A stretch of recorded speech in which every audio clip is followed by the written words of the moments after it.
Protestan. Oke Bang, oke. Silakan.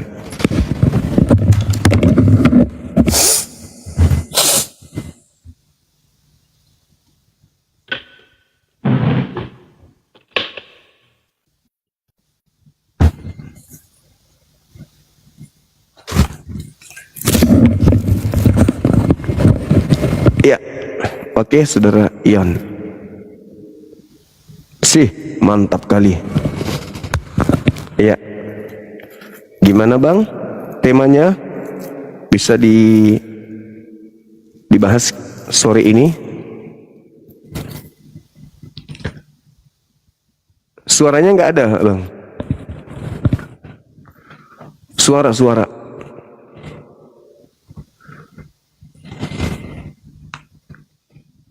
Ya. Ya. Oke. Silakan. Yesus datang kedua kali. Yesus datang untuk yang kedua kali. Itu tujuannya apa menurut saudara? Pertama, untuk menyelamatkan bagi mereka yang percaya kepada Yesus, dan kedua untuk menghakimi bagi mereka yang tidak percaya kepada Yesus. Oke. Jadi dia datang bagi orang percaya dan yang tidak percaya. Ya. Yesus ada dua berarti yang harus saya sikapi di sini ketika berbicara mengenai percaya. Kedatangannya menyelamatkan orang percaya dan menghakimi orang yang tidak percaya. Ya. Landasan penghakimannya tentu adalah firman yang pernah ia ucapkan. Sesuai dengan Yohanes 12:48. Barang siapa yang menolak aku, tidak menerima perkataanku, dia sudah ada hakimnya, yaitu perkataan yang pernah aku ucapkan. Perkataan itulah kelak yang akan menjadi hakimnya di akhir zaman. 49. Aku berkata-kata bukan dari diriku sendiri. Apa yang aku katakan adalah apa yang diperintahkan oleh Bapa Elohim untuk aku katakan dan aku sampaikan. 50. Dan perkataan Elohim itu adalah hidup kekal. Nah sekarang ketika Yesus berbicara kedatangannya untuk dipercayai dan penghakimannya berdasarkan dengan firman yang pernah dia ucapkan. Yesus berkata kepada di dalam Yohanes 5. Di situ Yesusnya berkata, Yohanes 14 nomor 12, barang siapa yang percaya kepadaku, dia akan melakukan pekerjaan-pekerjaan yang aku lakukan. Nah Yesus akan datang nih, melihat Kristen menyembah dia, makan babi, tidak bersunat, ibadah minggu. Pekerjaan-pekerjaan itu akan dilihat Yesus. Loh kok ini kayak asing ya? Kok tidak sesuai dengan firman yang pernah aku ucapkan ya? Maka saya katakan kepada saudara, dari penjelasan saudara dia datang untuk menyelamatkan orang yang percaya dan menghakimi orang yang tidak percaya, maka saya simpulkan orang Kristen inilah yang akan masuk ke dalam neraka ketika beliau datang untuk yang kedua kalinya. Silakan Anda tanggapi. Oke. Jadi apa yang dinarasikan oleh Bang Zuma tadi, ya, ada benarnya juga. Tetapi intinya semua, kalau kita merujuk dalam Markus 16 ayat 16, di situ dikatakan, siapa yang percaya dan dibaptis diselamatkan, tetapi yang tidak percaya akan dihukum. Nah, bagaimana Zuma mengatakan, saya pengikut Kristus, tetapi perintah dari Yesus Zuma tidak bisa laksanakan? Itu yang menjadi persoalan. Masalah moralitas baik, bagaimana mereka membagi-bagi berkat, bagaimana mereka mengasihi sesama. Tetapi apakah orang-orang ateis itu, ya, dalam kategori menurut iman saya bahwa mereka akan diselamatkan? Sekalipun mereka berbuat kebajikan, tetapi kalau mereka tidak percaya kepada Yesus, mereka tidak akan diselamatkan. Ini dasar Alkitab. Karena gini semua. Oke. Mengapa kami Saya tanggapi mengklaim dulu. bahwa, ya silakan. Oke. Coba Anda perhatikan, setiap Anda bernarasi membuat dalil, Anda sedang berhadapan dengan Bang Suma yang lebih paham Bible daripada Anda sendiri. Jadi kalau Anda membawa dalil, hati-hati. Markus 16 nomor 16 itu tanda-tanda percaya di data nomor 17-nya, diantaranya adalah mereka bisa bahasa asing, mengerti bahasa baru. Coba saya uji ya, apakah Anda orang percaya atau tidak percaya? Matum atau polok mona susibang polok mel, apa artinya?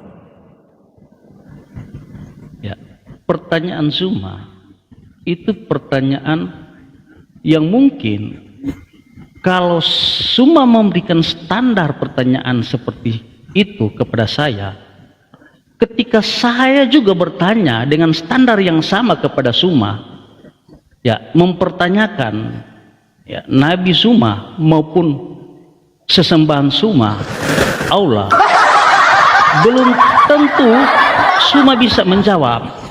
Tetapi intinya diskusi kita dengan kata lain Anda nggak bisa menjawab gitu. Dengan kata lain Anda nggak bisa menjawab. Bagaimana kita bisa membuktikan? Tunggu. Bahwa Anda membawa data Markus 16 Yesus datang 16. pada kali yang kedua. Orang yang percaya katanya kan, tanda-tanda orang percaya itu bisa bahasa asing. Nah, saya ingin bukti. Saya hanya sekedar ingin bukti.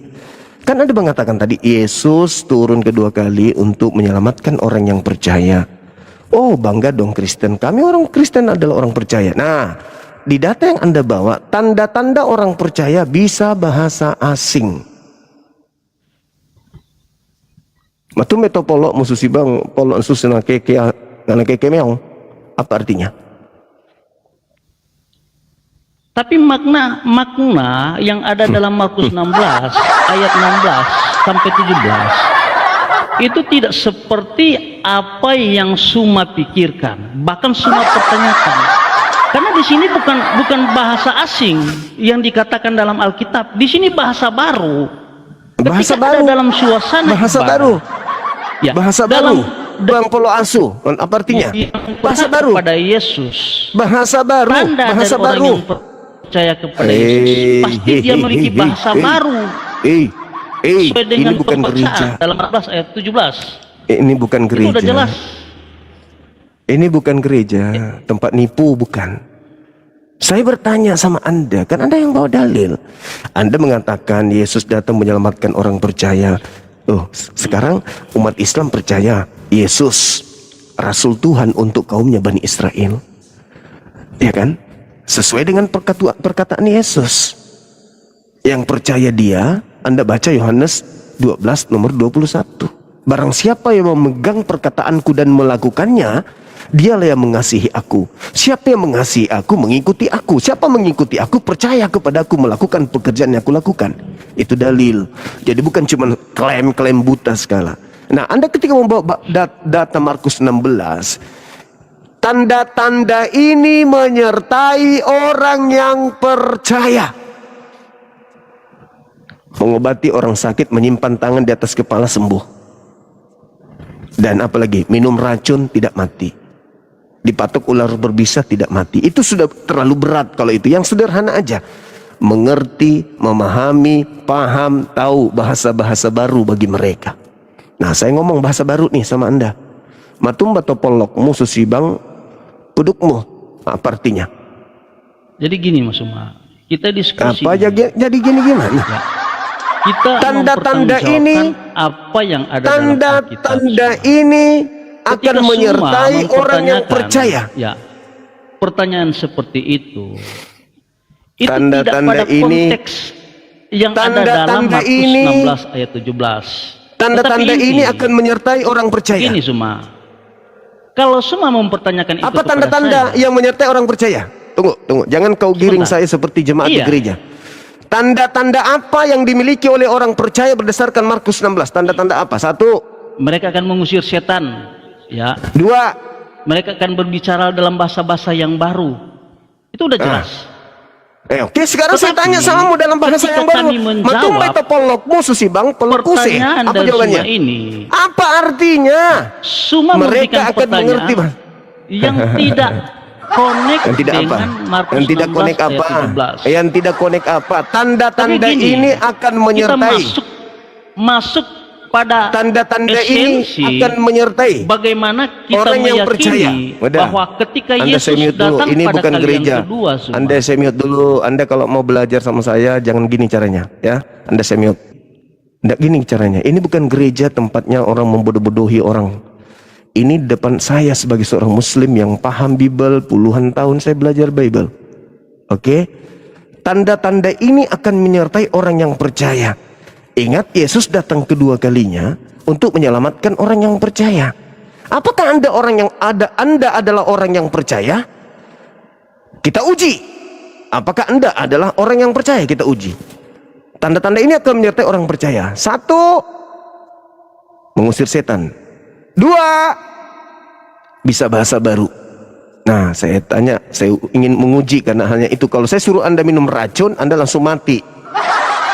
Oke, Anda saya suruh kemudian patok ular, di situ nggak ada ular berbisa. Cukup yang sederhana, Anda mengerti dalam bahasa baru. Matumba to polokmu susibam polokuse. Apa artinya bahasa tadi? Itu pertanyaan tidak nyambung dengan pembahasan kita hari ini. Kan Suma memberikan tema gini, buat apa Yesus turun kedua kali? Nah, Suma mempertanyakan sesuatu yang kok jadi tidak saya? Anda yang nyambung mengatakan, dengan tema yang Anda Suma yang mengatakan Yesus buat hari datang ini. untuk menyelamatkan orang percaya. Betul? Ya kan? Lalu saya Jadi tanya, gini. apa tanda orang percaya? Anda baca lagi di Markus 16 nomor 16. Anda ingin menggiring ke sana. Dalam Nomor Markus 17 16 ayat tanda-tanda ini menyertai orang percaya. Bisa bahasa baru. Nah, Betul? bahasa baru di situ Suma. Apa yang dikatakan dalam Kisah Para Rasul pasal 2 ayat 4. Mulai ngaco. Maka penuhlah mereka dengan Roh Kudus. Mulainya tidak Lalu nyambung. mereka mulai berkata-kata dalam bahasa lain seperti yang diberikan oleh Roh itu kepada mereka untuk mengatakannya. Artinya, Oke. Sekarang bahasa-bahasa Anda punya baru yang dimaksudkan, Oke. sebentar. Bahasa-bahasa baru yang dimaksudkan dalam Markus 16 ayat 17, ya. Bahasa yang hanya diketahui oleh Tuhan kita dan tidak diketahui oleh sekarang- orang lain.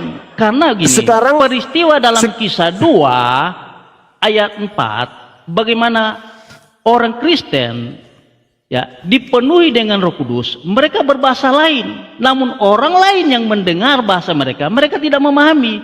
Yang hanya memahami hanya Tuhan.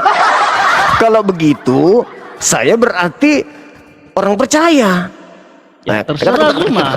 Kalau Suma bisa pertanyaan, apakah Suma sudah percaya kepada Yesus? Bahkan Suma mentuhankan Yesus. Berarti saya orang percaya ya. Karena bahasaku hanya Tuhan yang tahu. Iya, iya. Jadi saya orang percaya. Kalau dalam konteks Suma tidak orang Saya orang- percaya karena Suma tidak Nenekmu percaya kiper. kepada Yesus. Nenekmu Bagaimana Nenekmu Suma kiper. mengatakan Hey, Suma dikatakan orang percaya? Tanda orang percaya Yesus itu Suma bisa bahasa lari baru. dari konteks dalam Ya Markus udah. 16 ayat 16. Anda ke kloset sana, di kloset. Udah bodoh, sombong, tolol, bahlul, kardoba, berdaki lagi. Kalau tidak ada ilmu, belajar, jangan gengsi. Bang Suma, saya mau belajar. Saya ini orang Kristen, Bang. Tapi saya lihat abang itu lebih menguasai Bible daripada pendeta-pendeta saya. Please ajarin saya, Bang. Gitu, jangan kau sombong. Jangan kau sombong di hadapanku, jangan sombong. Saya menguasai Bible. Ya. Kau mengatakan hanya Tuhan yang mengerti bahasa itu dengan orang tersebut. Ya sudah, saya ngomong. Apa artinya? Tanda-tanda ini akan menyertai orang yang percaya. Apa artinya coba? Padahal tanda-tanda yang dimaksud di situ adalah orang yang percaya. Dialah yang bisa bahasa baru, bukan Tuhan. Betul-betul modal toples ya begini. Halo, selamat siang saudara. Ya, Selamat siang Bang Juma. Iya, Saudara Celesio, silakan Bang. Apa tujuan Yesus Selamat datang berjumpa untuk lagi, yang kedua Bang kali? Juma. Oke, sip. Belum dibaptis ya Bang Juma ya? Orang yang dibaptis itu adalah orang yang melakukan satu perbuatan dosa lalu kemudian melakukan pengakuan dosa, kan gitu. Ya, Seperti Yesus dibaptis. Belum dibaptis ya?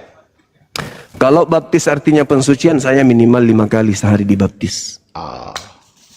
Enggak gini Bang Juma, kalau saya maaf ya Bang Juma ya. Iya. Saya memang harus akui ya, harus akui, dan bahkan banyak juga orang Kristen yang mengakui bahwa Bang Juma ya sudah menguasai isi Alkitab. Bible. Benar kan? Iya, Bang? lanjut. Benar, artinya sudah paham. Boleh dibilang begitu. Iya. Ya, sudah paham. Dan Bang Juma sendiri juga sudah mengatakan saya lebih pandai dari Anda, kan begitu. Ya, itu fakta, Bang. Fakta, betul Bang Juma. Memang Bang Juma, kalau kita baca kitab-kitab atau kitab Anda sendiri aja, memang itulah yang harus diarahkan. Karena Allahmu memerintahkan beriman pada Taurat, Injil, dan Zabur. Maka kalau Bang Juma sudah menguasai semuanya itu namanya Islam yang taat. Iya. Gitu loh. Betul. Jadi kalau ada Islam yang tidak menguasai 3 kitab sebelumnya, itu bukan Islam namanya. Ya. Jadi kalau Islam seperti Bang Juma, bagus. Karena sesuai perintah Allah. Sesuai yang tertulis dalam Al-Quran. Itu bagus Bang Juma. Seperti saya ambil contoh Bang Juma. Mohon maaf ya. Ustadz Yusuf Pi, dia sudah memiliki Alkitab. Dia sudah punya. Ustadz Yusuf Pi. Sekali lagi, itu baru namanya Islam yang taat pada perintah Allah. Karena Allah kan menyuruh beriman kepada kitab-kitab sebelumnya, yaitu Taurat, Injil, dan Zabur. Nah, maka kalau semua umat muslim memahami 3 kitab itu namanya muslim yang taat, patuh dan tunduk pada perintah Allah. Itu yang ingin saya sampaikan Bang Juma. Jadi terima kasih Bang Juma sudah menguasai isi Alkitab saya ya. Alkitab itu kan itu kan dari kitab-kitab, yaitu kitab-kitab sebelumnya. Jadi Alkitab itu kan dari dari kata perjanjian lama dan perjanjian baru. Ya tuh. Kitab-kitab itulah yang harus kita imani. Itu loh Bang Juma. Jadi syukur kepada Tuhan Yesus ya karena Anda sudah menguasai semua Alkitab itu, isi Alkitab. Nah, itu baru namanya Islam yang taat. Begitu Bang Juma, silakan. Baik. Iya, terima kasih atas apa yang saudara paparkan. Jadi gini, ketika kami beriman kepada kitab-kitab sebelumnya, maka kami beriman kepada Taurat, kitabnya Nabi Musa, bukan kitabnya orang Roma, dan juga beriman kepada kitabnya Nabi Isa, bukan beriman kepada kitabnya orang Belanda. Kenapa saya mengkaji kitab saudara? Karena Al-Quran mengatakan fawailul lilladzina yaktubuna al-kitaba biaidihim thumma yaquluna hadza min indillah. Celakalah orang yang menulis sebuah kitab dari tangannya sendiri dan mengatakan itu dari Allah. Itu yang dimaksud adalah kitab saudara. Perjanjian lama dan perjanjian baru, di mana kitab itu bukanlah kitab Musa dan juga bukan kitabnya Nabi Isa. Kami beriman kepada kitab Nabi Musa dan Isa, bukan kepada kitabnya orang Belanda yang masuk ke Indonesia lalu diterjemahkan ke dalam bahasa Indonesia. Catat itu dulu. Kemudian kami beriman kepada kitab-kitab tersebut, bahwa kitab tersebut itu sudah bercampur baur dengan karangan-karangan manusia. Maka Allah menegur mereka, ya ahal kitab lima talbisun al-haqqa bil batil wa taktumul haqqa wa antum ta'lamun.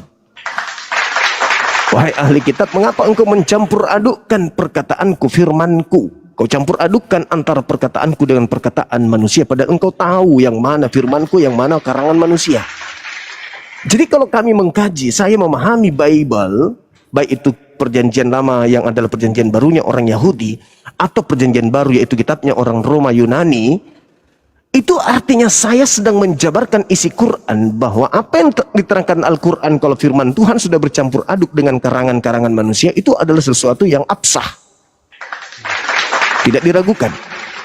Nah, sedangkan kalau saya ingin mendudukkan Al-Quranul Karim, ketika Al-Quran mengatakan bahwasanya Injil datang kepada Bani Israel, ketika Allah berkata tentang Nabi Isa, ini Abdullah atani al-kitab wa ja'alani nabiyan, berarti Nabi Isa memiliki kitab. Nah, sekarang muncul permasalahan. Ketika kita lihat di kisah yang diceritakan oleh Lukas, dia menceritakan kisah-kisah. Sebentar Bang Juma, terima telepon sebentar ya, mohon maaf ya. Boleh, Sebentar Bang Juma ya. silakan. Maaf ya, Silakan. saya mute dulu ya. Boleh. Oke. Maka diterangkan oleh kita saudara-saudara sekalian, diterangkan di dalam kisah para pewarta 7 nomor 35. Maka mulailah Filipus bertolak dari nas itu dan berkata, mengajarkan, menyampaikan bahwasanya Yesus ketika datang, Filipus bertolak dari nas itu dan memberitakan Injil Yesus. Nah, gitu. Ya, maaf Bang Juma ya, lanjut Bang Juma. Maaf ya. Oke, lanjut. Baik, saudara. Nah, jadi Al-Quran saya pada kesimpulannya mengatakan bahwa nabi-nabi tersebut memang diberikan ketetapan, termasuk Yesus diberikan Injil. Nabi Isa dalam hal ini. Ada satu hal yang menarik di dalam kisah para utusan ini yang diterangkan oleh Lukas sesuai dengan hasil penyelidikan. Di situ Filipus memberitakan Injil Yesus. Nah, adakah kemudian Injil Yesus ini sampai kepada Kristen? Bukan Injil Lukas, Injil Markus, tapi Injil Yesus. Nas. Kalau nas berarti tertulis, ada tinta, ada kertas. Bertolak dari nas itu, di mana dia memberitakan tentang Injil Yesus itu sendiri. Silakan Bang, adakah di dalam Injil Yesus mengatakan bahwa ia datang untuk yang kedua kalinya untuk mengajarkan keselamatan bagi orang-orang yang menyembah dirinya atau mentuhankan dirinya? Silakan. Jadi gini Bang Juma ya, kalau saya nanggapi, sebelum saya jawab pertanyaan Bang Juma, saya nanggapi narasi di Bang Juma tadi tentang Al-Quran ya. Jadi gini Bang Juma, Allah itu menyuruh umat muslim beriman pada kitab-kitab sebelumnya, Taurat, Injil, dan Zabur. Allah menurunkan wahyu ya kepada Nabi di surat Al-Maidah 45-46, di mana dia bilang begini, di dalam Taurat dan Injil itu ada cahaya dan petunjuk. Ya, ada cahaya dan petunjuk. Makanya Allah itu menyuruh beriman kepada 3 kitab itu, karena di dalamnya itu ada cahaya dan petunjuk. Benar apa enggak? Jadi kalau Salesius, ya, kalau Salesius atau Bang Juma mau mendapatkan cahaya dan petunjuk, berarti ya, Aku jangan pakai jurus Paulus dong di depan saya. Aku nggak suka. Ini nggak menipu. Ini Yang diterangkan Al-Quran, saudara-saudara, yang diterangkan Al-Quran itu kitabnya siapa? Bukan Allah. Kitabnya siapa? Kitabnya siapa yang dengar dimaksud situ? Saya lanjutkan. Kitabnya siapa, saudara? Kitabnya siapa? Kitabnya siapa yang dimaksud di sana? Bahwa di dalam Injil Kitabnya siapa di situ, Bang? Abang, jangan gila dong. Allah menurunkan Jangan gila, jangan gila, bacalah Juma. Dasar anak lonte, dibilang jangan gila, malah gila. Kitab yang dimaksud di situ Taurat, Bang. Bukan kitab Spanyol, bukan kitabnya Kristen. Kitabnya Kristen itu bukan Taurat. Dan kitab yang kedua yang dimaksud di situ Injil, kitabnya Nabi Isa, bukan kitabnya Roma Yunani. Anda tadi menunjukkan kitab apa itu? Gatalia. Siapa bilang itu adalah Injil? Itu bukan Injil yang Anda tunjukkan itu. Jangan bodoh, jangan sombong, jangan botak percuma. Botaklah dengan botak yang berisi. Oke? Jangan botak kosong. Kalau Anda itu mau dialog, dan Anda mau mendengarkan kebenaran, silakan Anda ke sini. Jangan Anda coba-coba pakai jurus Paulus di hadapanku. Jangan. Ini bukan tempatnya Paulus berkarya, ini bukan gereja, tempat kalian melakukan sesuatu yang tidak sesuai dengan ajaran Yesus. Masa kau bilang Torah itu terjemahan Belanda yang masuk ke Indonesia dari bahasa Belanda? Banyak orang bahlul yang gila yang mau percaya itu. Gak mau mendengar lagi. Dia yang mau didengarkan. Muka sudah peta. Kayak babi tidak pernah minum setahun. Dibilang diam dulu. Malah dia suruh kita diam. Ya, karakter penjajah memang kayak begitu. Udah di kongalnya orang, dia yang sok mau menguasai. Halo saudara, Rizda Ritonga. Halo.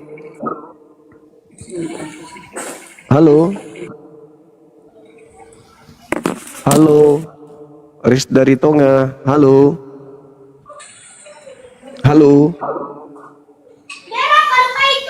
Hei.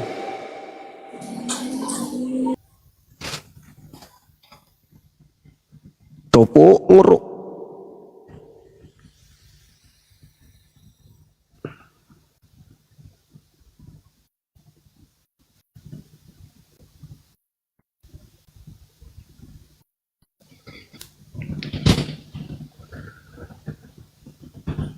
Halo, selamat siang. Ini lagi. Halo.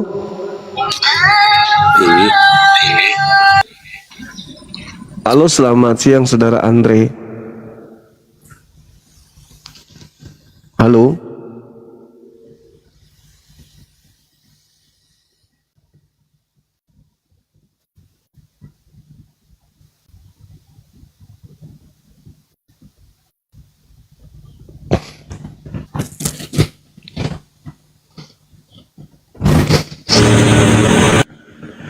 Halo, selamat siang.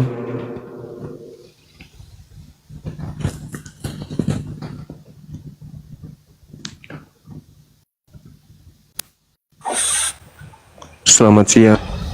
Turunin aja aku, Tat.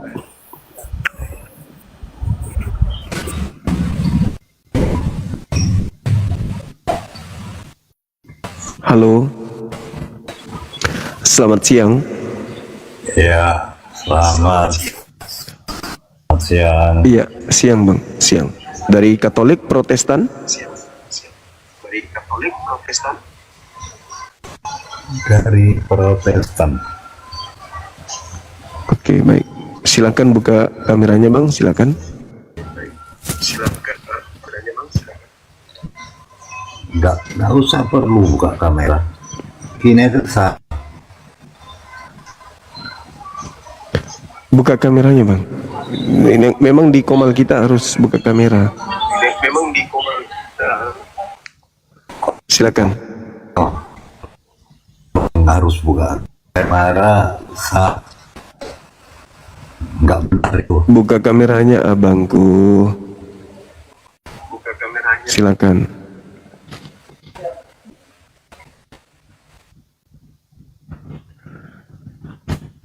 Mau buka kamera Bang atau turun? Silakan.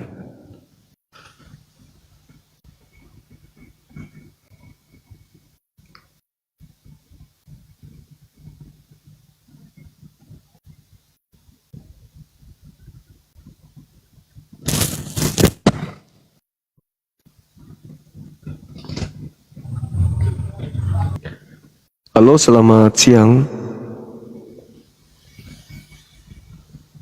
Halo.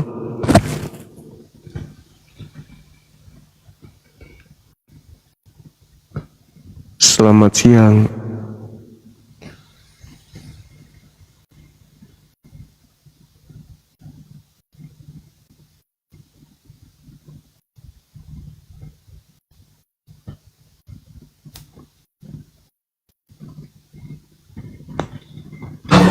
Halo, selamat siang. Halo. Assalamualaikum.